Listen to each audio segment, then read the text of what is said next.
Eran las 02:17 de la madrugada del 12 de diciembre de 1972, y el viento gélido de Port Newark, Nueva Jersey, traía consigo el olor salado del Atlántico y el rancio aroma a diésel de los muelles. Una niebla densa, casi tangible, se aferraba al asfalto húmedo y a las estructuras de metal oxidado, envolviendo el almacén de carga número 7 en un silencio sepulcral, roto solo por el chirrido distante de las gaviotas y el chasquido ocasional de un muelle cercano. Dentro, la oscuridad era casi total, apenas perforada por los haces concentrados de las linternas. 6 sombras se movían con una precisión casi quirúrgica, sus pasos acolchados y silenciosos sobre el suelo de hormigón. El almacén era un laberinto de estanterías que se alzaban hasta el techo, atestadas de cajas apiladas, algunas etiquetadas con destinos lejanos, otras con el anodino rótulo de piezas de maquinaria industrial. En menos de 8 minutos, 3 furgonetas Ford Econoline, de un azul desvaído que las hacía invisibles en la noche, fueron cargadas con 14 cajas selladas.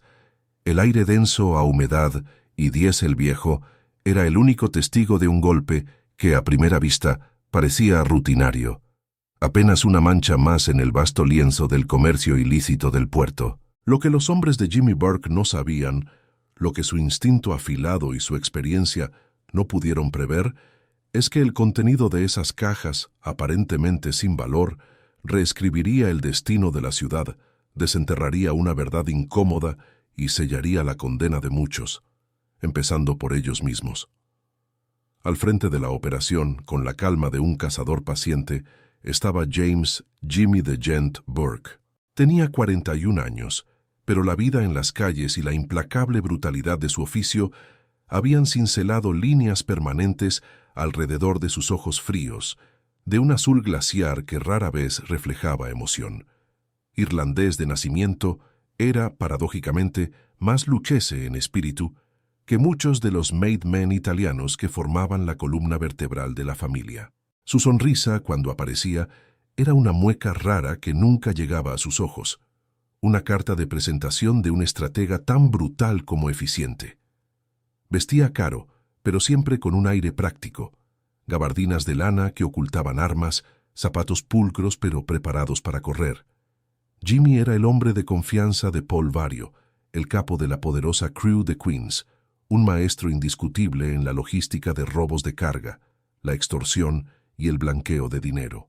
Había orquestado innumerables golpes, cada uno un engranaje perfecto en la maquinaria de la familia, pero una herida eterna lo carcomía por dentro.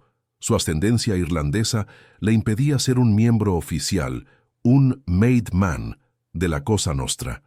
Era un techo de cristal que lo impulsaba, una frustración constante que lo empujaba a buscar el gran golpe, ese que lo haría indispensable, intocable, a pesar de su lealtad retorcida a Vario. Su familia, su esposa y sus hijos eran el ancla que lo mantenía a flote en un mar de sangre y traiciones, pero también su mayor vulnerabilidad, una preocupación constante en el brutal mundo que habitaba.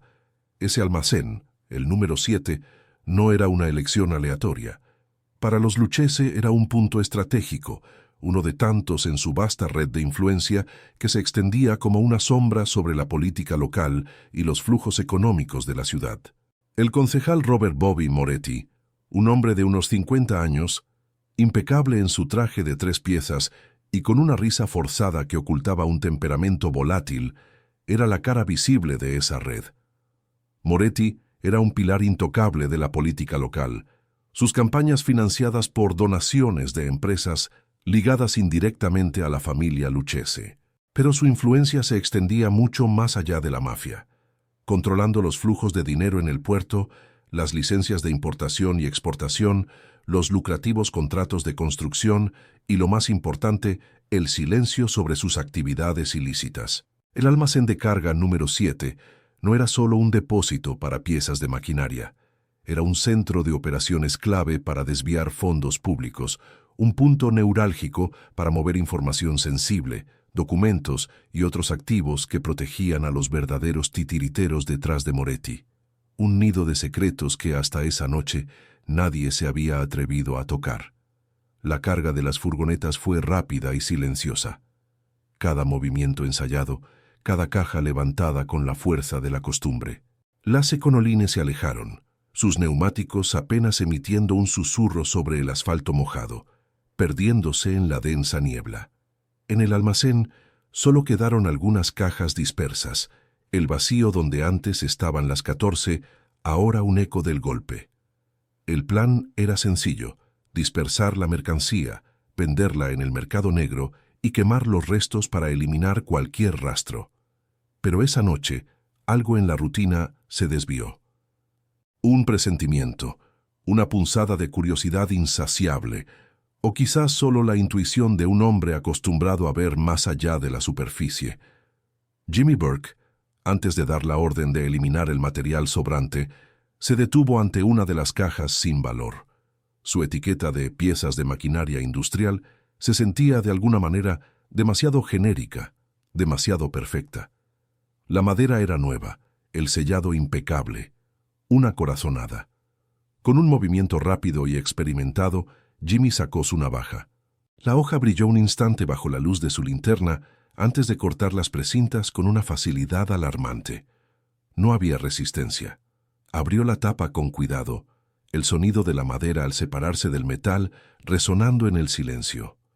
Dentro, no encontró el reluciente metal de una pieza industrial ni el brillo de joyas o fajos de billetes. Lo que sus ojos fríos vieron lo detuvo en seco. La caja estaba llena de documentos. Libros de contabilidad codificados, sus páginas cubiertas de cifras y símbolos extraños, cintas de audio cuidadosamente etiquetadas, fotografías que mostraban a hombres de negocios y políticos sonriendo en eventos discretos. Y, en el fondo, envuelto en un paño de lino, un diario personal encuadernado en cuero, con anotaciones meticulosas que detallaban una red de sobornos, extorsiones y favores políticos de alto nivel. Era un organigrama del poder oculto de la ciudad, implicando directamente a Moretti y a otros funcionarios que la gente consideraba intocables.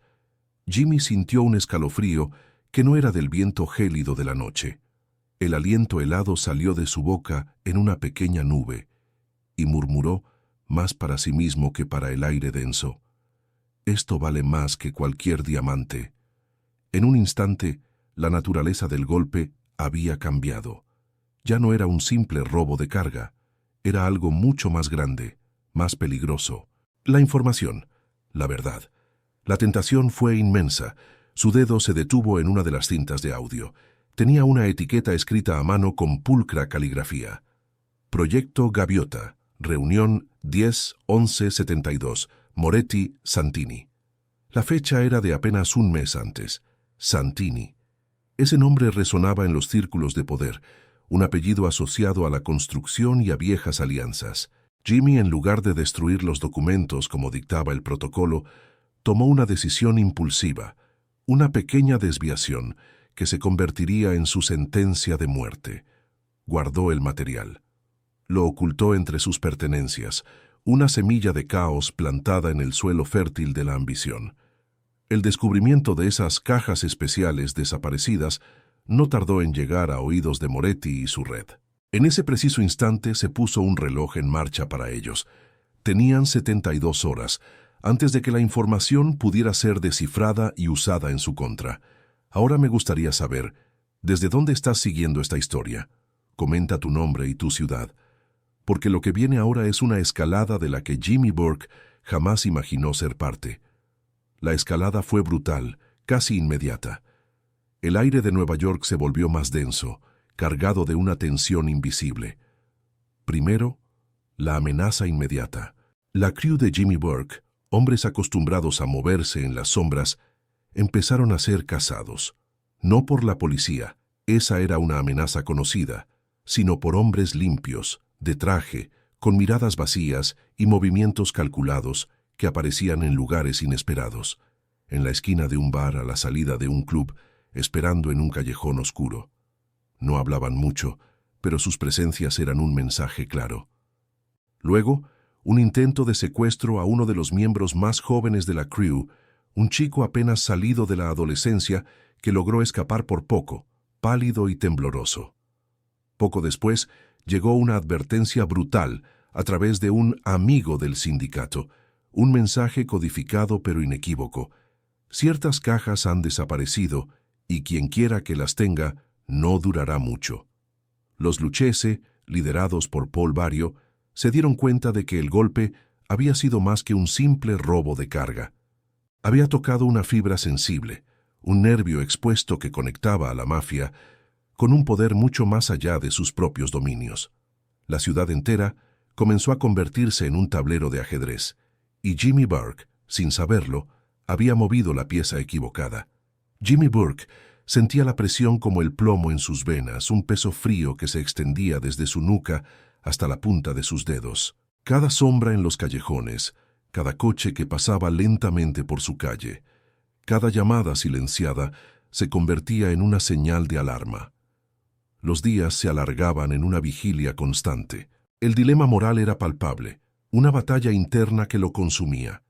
Entregaba los documentos a Paul Vario, su capo, arriesgándose a que la familia Lucchese se apropiara de la información y lo dejara de lado, quizás incluso silenciándolo para asegurar el secreto. O intentaba usarla por sí mismo, sabiendo que se estaba metiendo en un juego mucho más grande que la mafia, donde las reglas eran aún más difusas, las apuestas más altas y las consecuencias letales. Su lealtad a Vario, una lealtad forjada en años de sangre y beneficio mutuo, chocaba violentamente con su ambición y, sobre todo, con su instinto de supervivencia. No era solo su vida lo que estaba en juego, sino la de su familia. Esas caras limpias, de traje, que ahora merodeaban, no jugaban con las mismas reglas de la calle, no respetaban los códigos de la mafia. Eran una entidad desconocida, más peligrosa aún. La paranoia se había instalado en su hogar, una niebla tóxica que afectaba a todos. Su esposa, Mickey, percibía el cambio, las llamadas a deshoras, los silencios prolongados de Jimmy, su mirada perdida en el horizonte, más allá de las ventanas de la cocina. Él inventaba excusas, hablaba de problemas de negocios o de nuevas regulaciones portuarias, pero Mickey no era tonta. Había vivido suficiente tiempo en ese mundo como para saber que la calma era a menudo la precursora de una tormenta. Los niños sentían la tensión, aunque no la comprendieran, y sus risas habituales se mezclaban ahora con un temor tácito. Jimmy los miraba, a su pequeño hijo jugando con un camión de juguete en el salón, a su hija riendo, mientras su madre le trenzaba el pelo. Ese era su ancla, su debilidad, y ahora su mayor motor para la acción. La idea de que ellos pudieran sufrir por sus decisiones lo corroía por dentro. «No puedo dejar que esto los toque», se repetía una y otra vez, apretando los puños hasta que sus nudillos se volvían blancos. Mientras Jimmy se debatía en su prisión mental, la red política de Moretti se movía con una eficiencia aterradora. El concejal, un hombre que se presentaba como un pilar de la comunidad, era en realidad un engranaje clave en una maquinaria de corrupción a gran escala. Sus contactos se extendían desde los despachos del ayuntamiento hasta las oficinas de los sindicatos portuarios, desde las comisarías locales hasta los despachos de jueces. La desaparición de las cajas especiales era un agujero negro que amenazaba con tragarse todo su imperio. Moretti, que vivía en una mansión en un barrio residencial de Queens, con su piscina climatizada y su colección de arte moderno, ahora dormía con un ojo abierto. Los hombres que le servían no eran simples matones, eran profesionales, exagentes, figuras discretas con contactos que abarcaban más allá de las fronteras del Estado. La orden era clara: recuperar los documentos, eliminar a cualquiera que supiera de ellos y restaurar el silencio. El tiempo se agotaba, las 72 horas se reducían a un tic-tac constante. Los Feds, la Policía Federal, ya estaban en la órbita de Moretti. Desde hacía meses, una pequeña pero persistente unidad de investigación había estado siguiendo los hilos de un entramado de sobornos en los contratos de construcción de la ciudad. La desaparición de las cajas del depósito de Port Newark, un evento aparentemente menor en el gran esquema de las cosas, llamó su atención de inmediato. Un agente, un hombre joven y ambicioso llamado David Miller, había estado construyendo un expediente sobre Moretti, una pila de informes y grabaciones que, hasta entonces, carecía de una pieza clave, una prueba irrefutable. La coincidencia de un robo menor en un almacén controlado indirectamente por el concejal, justo cuando la presión sobre él aumentaba, no podía ser casualidad. Empezaron a conectar puntos, a ver patrones, a sentir que algo mucho más grande estaba a punto de desvelarse. La ciudad entera se convirtió en un tablero de ajedrez donde la mafia, los políticos y ahora el gobierno federal movían sus piezas, y Jimmy Burke, con sus documentos ocultos, era el nexo involuntario, el peón en el centro de una partida mortal. Jimmy tomó una decisión, una que sabía que cambiaría el curso de su vida para siempre. Tenía que jugar su carta, y tenía que hacerlo con cautela. No podía confiar plenamente en Vario. Sabía que el capo priorizaría la seguridad de la familia antes que la de Burke o sus ambiciones. Pero tampoco podía enfrentarse solo a la red de Moretti. Era como una telaraña invisible, vasta y mortífera. Su mente, acostumbrada a calcular riesgos y recompensas en cuestión de segundos, procesaba cada escenario posible. La única salida era entregarle la información a Vario, pero no sin antes asegurarse de que su valor fuera reconocido, que su vida y la de su familia fueran garantizadas. Era un acto de fe ciega, en un mundo donde la fe era una debilidad y la confianza un lujo. El primer clímax llegó en un local discreto de Brooklyn, un pequeño restaurante italiano con manteles a cuadros y el aroma constante de ajo y salsa de tomate. El lugar estaba cerrado al público. Solo unos pocos hombres de confianza de Vario custodiaban las entradas. Era un sit-down tenso, con la atmósfera cargada de presagio. Paul Vario, con su rostro curtido por los años y sus ojos pequeños y penetrantes, escuchaba con una paciencia pétrea mientras Jimmy, con la garganta seca, revelaba el contenido de los documentos. Desplegó los libros de contabilidad, reprodujo fragmentos de las cintas de audio, mostró las fotografías. Concejales, Paul, jueces, hasta un senador estatal, todos en la nómina de Moretti, dijo Jimmy, su voz apenas un susurro. ¿Y Moretti? Moretti no es el pez gordo. Es un títere de una organización aún más poderosa, una que mueve los hilos de toda la ciudad. La revelación golpeó a Vario como un rayo. Su expresión, normalmente imperturbable, se contrajo en una mueca de sorpresa y preocupación. No estaban lidiando con un simple político corrupto. Estaban lidiando con una red que podría desmantelar años de operaciones encubiertas de la mafia, exponer a figuras clave y destruir la intrincada estructura de poder que habían construido. Un silencio pesado llenó la sala, solo roto por el murmullo lejano del tráfico de Brooklyn. Los ojos de Vario, antes fijos en Jimmy, se desviaron hacia la mesa, procesando la magnitud de lo que acababa de escuchar. Jimmy había salvado su vida por el momento. La información era demasiado valiosa para silenciarlo, pero al mismo tiempo había perdido el control de ella.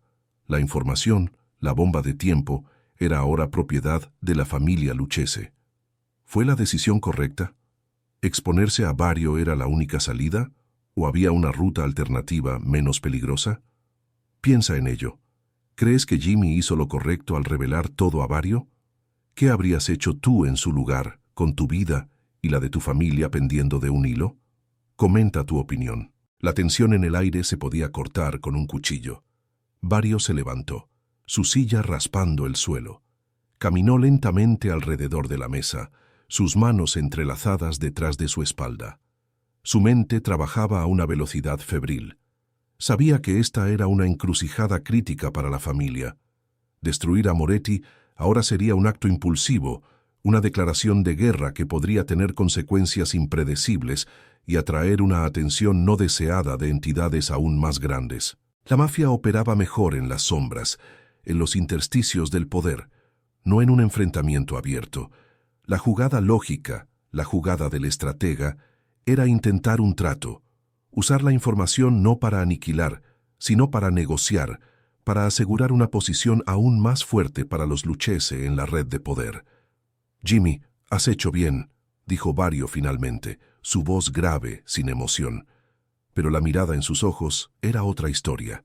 Era una mezcla de respeto y una peligrosa comprensión de que Jimmy se había vuelto un jugador en un juego que lo superaba.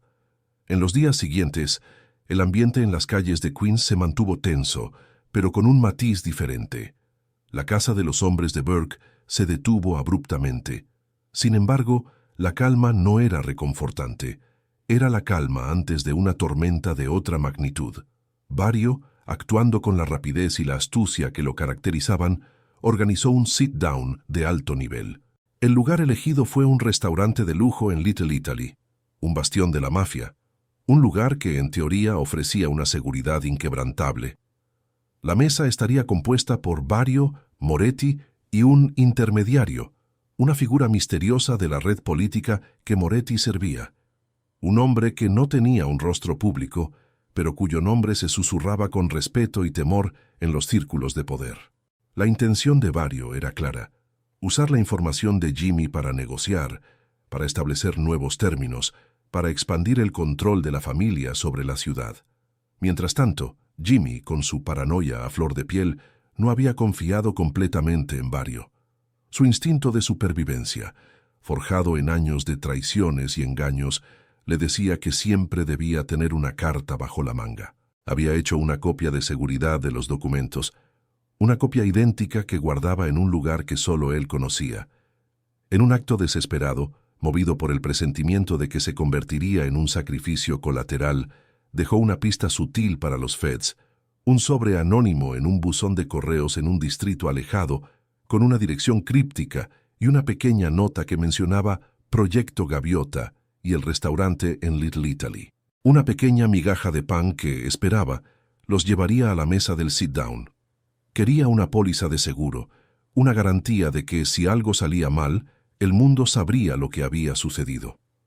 La noche del sit-down llegó, el restaurante brillaba con luces cálidas y el aroma a buena comida. Los coches de lujo aparcaban discretamente en las calles adyacentes.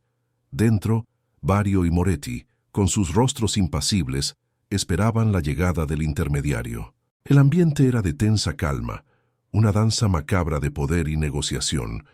Jimmy, observando desde lejos, desde la oscuridad de un callejón a 2 manzanas, sentía el nudo en el estómago.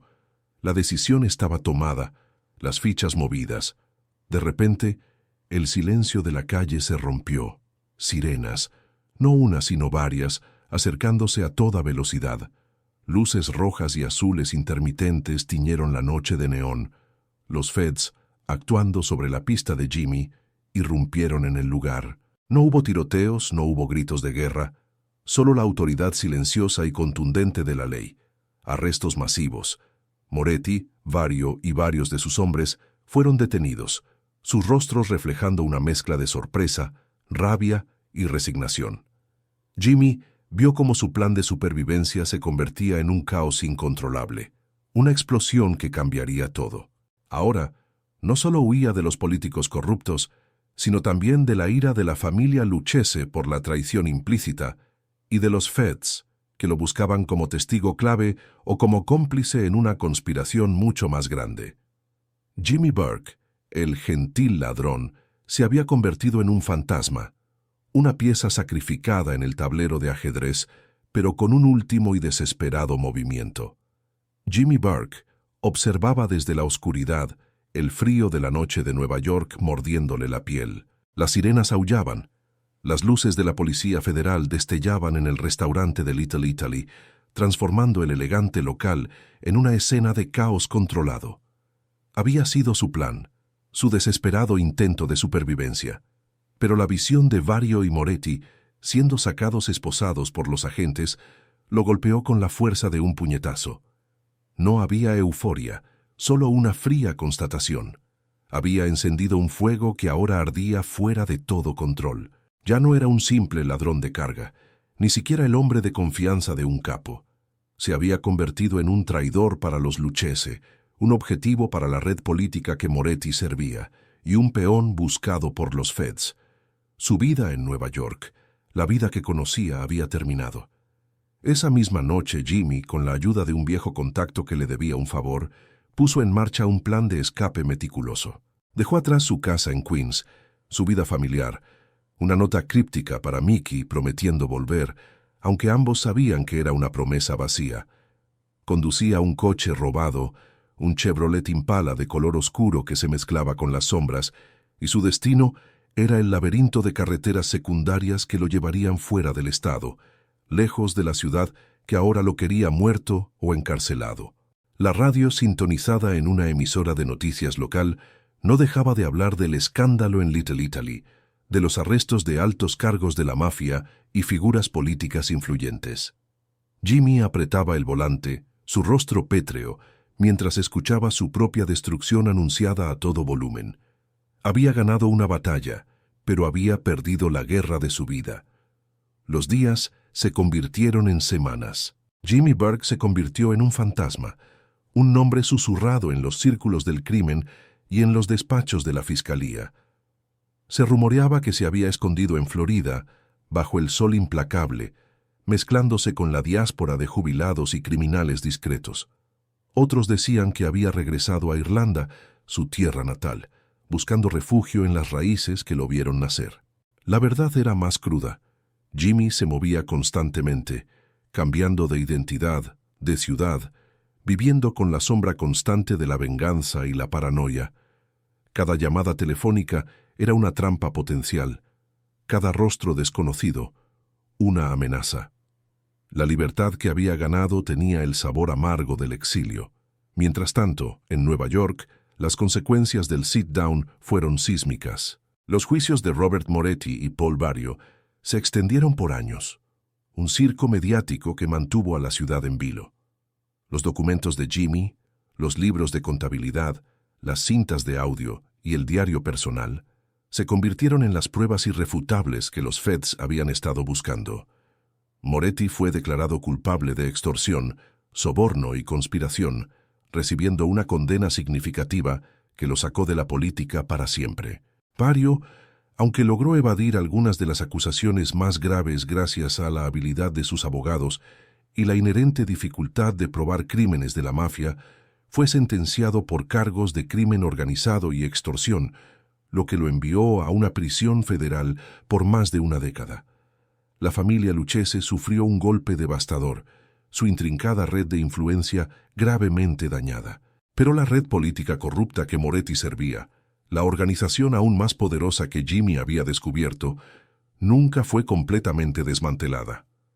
Como una hidra, cortaron una cabeza, pero otras permanecieron ocultas, esperando el momento de resurgir. Los verdaderos titiriteros detrás de Moretti, los peces gordos que operaban en las más altas esferas del poder y la riqueza, lograron escapar ilesos. Sus nombres nunca aparecieron en los titulares, sus rostros nunca fueron fotografiados saliendo de un tribunal. La información por sí misma no era suficiente para derribar a una estructura tan arraigada y poderosa. Meses después de los juicios, un pequeño artículo en la sección de sucesos de un periódico local mencionaba el hallazgo de un cuerpo sin identificar en un pantano remoto de Nueva Jersey. Una bala en la nuca, sin signos de lucha, el cuerpo descompuesto por el tiempo y el agua.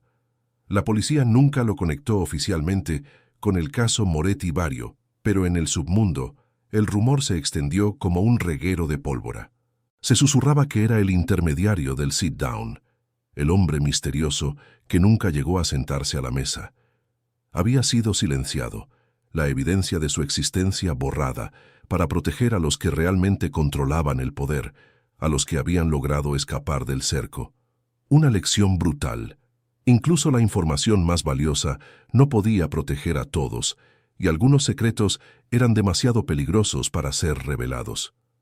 Jimmy Burke nunca pudo regresar a Nueva York. Su nombre se desvaneció de los titulares, pero su leyenda perduró, una advertencia sombría sobre los peligros de jugar en las grandes ligas. Vivió el resto de sus días con la sombra constante de la venganza, una paranoia que nunca lo abandonó. Cada llamada, cada coche, cada rostro se convertía en un recordatorio de lo que había perdido y de lo que había desatado. En este juego de sombras y poder, el silencio es oro, pero la verdad, incluso enterrada bajo capas de corrupción y olvido, siempre encuentra una manera de pudrirlo todo. Y Jimmy Burke aprendió, de la manera más dura, que hay secretos que, una vez desenterrados, te condenan a vivir para siempre en la oscuridad. Un fantasma en el mundo que una vez llamaste hogar. Su historia es un eco de que, en ocasiones, la búsqueda de una ventaja puede llevar a una pérdida irreparable y que el precio de la supervivencia puede ser la vida misma, incluso si el corazón sigue latiendo. ¿Cuál fue tu parte favorita de esta historia? ¿La revelación de los documentos, el tenso sit-down o el final agridulce de Jimmy? Comenta tu momento favorito. Si has llegado hasta aquí, es porque esta historia te ha atrapado. Entonces haz esto por mí. Suscríbete, deja tu like y comenta lo que piensas sobre el precio que se paga por desenterrar secretos peligrosos, porque la verdad, a veces, es la carga más pesada de todas.